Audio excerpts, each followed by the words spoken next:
সন্ত্রাসী চক্র একাধিক মোবাইল সেই নাম্বার থেকে আমাকে হরতাল হুমকি দিয়ে আসতেছিল।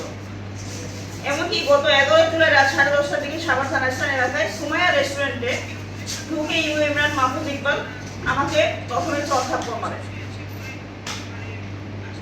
এবং কোমরে থাকা স্থল উঁচিয়ে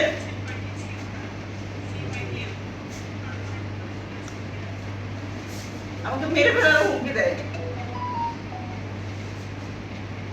এবং বলে যেখানে পাবে সেখানে তারা আমাকে মেরে ফেলবে।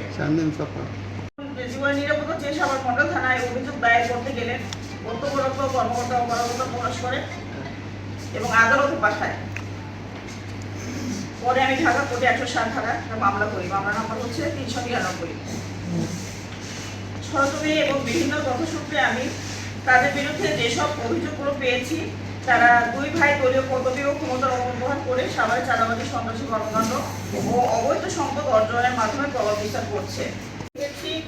পাশ করার পর সাভার সরকারি কলেজে প্রাইভেট ডিগ্রি কোর্সে ভর্তি হন কেবল কলেজ কমিটিতে পদ নেওয়ার জন্য। এরই মধ্যে আমার হাতে আসে মাহফুজ ইকবালের বিলাসবহুল জীবনযাপন এবং হঠাৎ পুষ্পতি বনে যাওয়ার নানান প্রমাণ।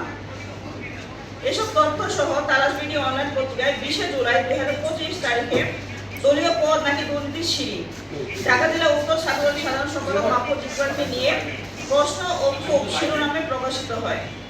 প্রতিবেদনে প্রমাণ সহ উল্লেখ করা হয় প্রায় 50 লাখ টাকার একটি নিশান গাড়ি ঢাকা মেট্রো 15-26-87 এবং সাভারের অসংখ্য শিল্প প্রতিষ্ঠান দোকান থেকে চাঁদা, তারপর হচ্ছে ভূমি দখল, এসব সে করে মানে আসতেছে।